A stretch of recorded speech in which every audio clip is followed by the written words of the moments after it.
Robert W. Malone, Brain-Computer Interface Systems Uncut News. The 28th of March, 2023.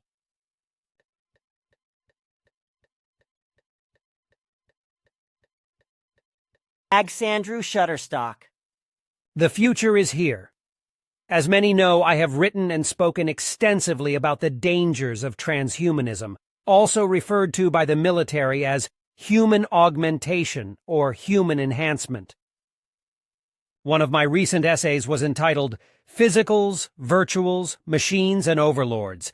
Is the dark vision of a new caste system inevitable for the fourth revolution? The limitations to this research currently lie solely in informed consent and the normal bioethical regulations required for any clinical trial. Indeed, the SIENNA report was commissioned to examine the ethical guidelines of such research, and the report draws on essentially the same regulatory processes that are currently in place, which can be read in my essay, Ethical Parameters for Human Enhancement.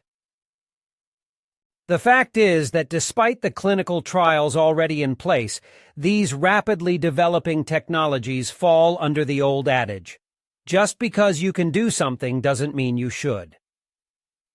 We do not need more guidelines or regulations that can be broken in times of duress or public health emergencies to decide whether these technologies are for the good of society or not. Such process-oriented procedures miss the point. What we need are politicians and/or governments to sit down and commission studies without conflicts of interest with biotechnology and the military to determine whether humanity will benefit from these inventions or whether it is more likely to be harmed. We need a national and global response, even a treaty, in relation to the ever-increasing emphasis on the development of human augmentation in our military and civilian lives, which is now an accepted reality. As a world, we can simply say no.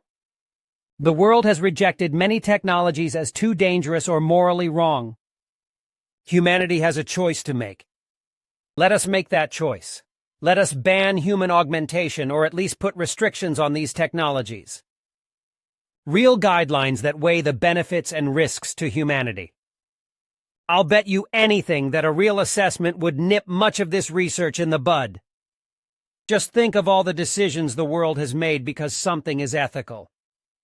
We don't use the bodies of our dead as food or even fertilizer.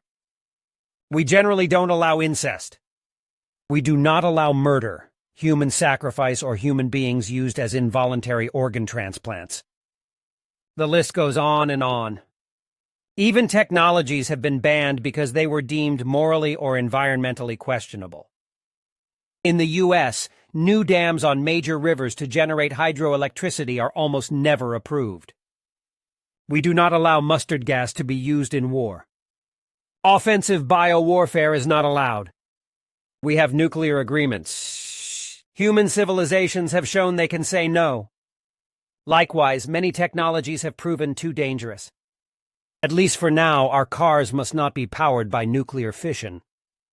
After the Hindenburg disaster of 1937, the idea of hydrogen ships for air travel was abandoned. Human society can and has said enough when technologies are not safe. So why is there so little resistance to the idea that modifying human beings for individual, military, or societal benefit is okay? Even though ethicists have been warning for generations about the misuse and potentially disastrous consequences of these technologies, dystopian visions of the future abound about the dire consequences these technologies could have on humanity. And yet we persist. In following the development of these technologies, I was recently alerted to the article in Science Daily quoted below. But first, please watch this 3-minute video showing what researchers at the Defense and Space Labs at the University of Technology, Sydney, AU, have developed. This is a biosensor technology that can control the operation of devices, such as robots and machines, through thought. Robots with mind control. Become a reality March 2023, Science Daily. Summary, University of Technology, Sydney. Researchers have developed a biosensor technology that can be used to operate devices such as robots and machines by thought control alone. RWM. Notice how the authors personalize this research by using the personal pronoun will enable you. So they are selling you the technology. Don't fall for this marketing ploy. Researchers at the University of Technology, Sydney UTS, have developed biosensing technology that will enable you to operate devices such as robots and machines by thought control alone. The Advanced Brain-Computer Interface was developed by Professor Chin Teng Lin and Professor Francesca Iacopi from UTS Faculty of Engineering and IT in collaboration with the Australian Army and the Defence Innovation Hub. The technology can be used not only in defense but also in areas such as advanced manufacturing, aerospace, and healthcare, for example, to enable human beings with disabilities to control a wheelchair or operate prosthetic limbs.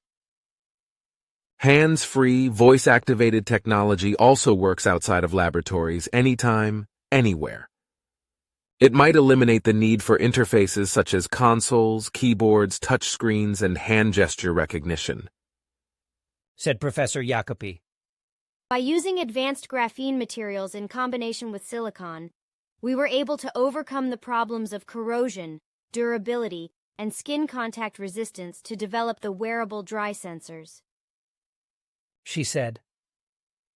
A new study describing the technology has just been published in the peer-reviewed journal ACS Applied Nanomaterials. It shows that the graphene sensors developed at UTS are highly conductive, easy to use, and robust. The hexagonal sensors are attached to the back of the scalp to record brain waves from the visual cortex. The sensors are insensitive to harsh conditions, so they can be used in extreme operating environments. The user wears augmented reality glasses attached to his head that display white, flickering squares. When he focuses on a particular square, the operator's brain waves are picked up by the biosensor, and a decoder translates the signal into commands. The technology was recently demonstrated by the Australian Army, where soldiers operated a four-legged robot made by Ghost Robotics using the brain-machine interface. The device enabled hands-free control of the robotic dog with up to 94% accuracy. Our technology can issue at least 9 commands in 2 seconds. That means we have 9 different types of commands, and the operator can choose one of those 9 commands within that period of time, Professor Lin said. The UTS research includes brain-computer interfaces have just taken a big leap forward. Ever wanted to control a robot with your thoughts? Now you can, thanks to new UTS research in the field of human-robot interaction. We are proud to host the NSW Defense Innovation Network and co-host the NSW Space Research Network. Our researchers work closely with the Defense Science and Technology Group, the Australian Defence Force, the U.S. Department of Defense, leading companies, and local SMEs. Work with us to develop solutions to your research needs and access industry-recognized experts with world-class facilities. This research is not about you. It is about warfare, espionage, and surveillance. It is funded by our government. Sounds familiar. We can all think of 100 ways this technology could and will be abused if developed. But who assesses these risks? Certainly not the military, as discussed in my essay Human Augmentation: The Dawn of a New Paradigm.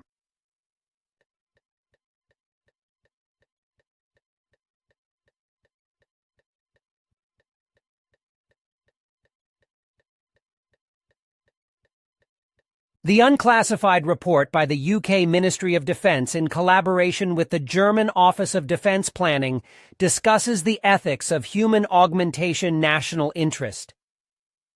The need to use human augmentation may ultimately be dictated by national interest rather than an explicit ethical argument. Countries may need to develop human augmentation or risk ceding influence, wealth, and security to those who do. This possibility is highlighted by investments in artificial intelligence and gene editing.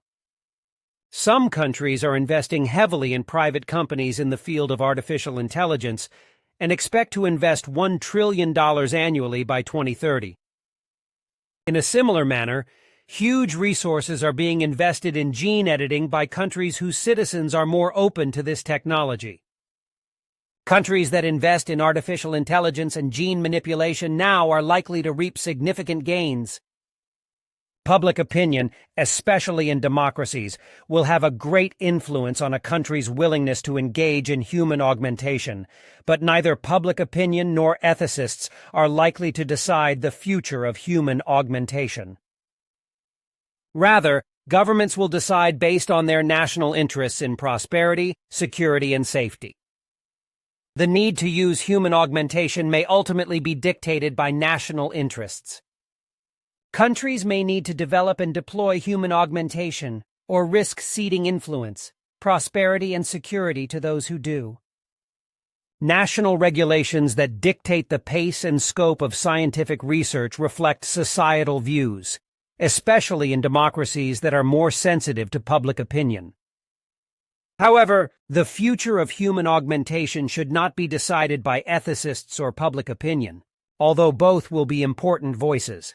Rather, governments must develop a clear policy position that maximizes the use of human augmentation to promote prosperity, security, and safety without undermining our values. Governance in Western liberal societies and international institutions is already unable to keep pace with technological change, and the introduction of human augmentation will exacerbate this trend. National and international governance will be challenged by the myriad impacts of the introduction of human augmentation technologies. This could lead to a new arms race and inter- and intrastate tensions if precautions are not taken through early and regular dialogue. The report states, 6 million years of evolution have brought us to where we are today, and now we have the tools in our hands to decide how to shape our future development. A 5-alarm fire is burning in our government, but who will put it out?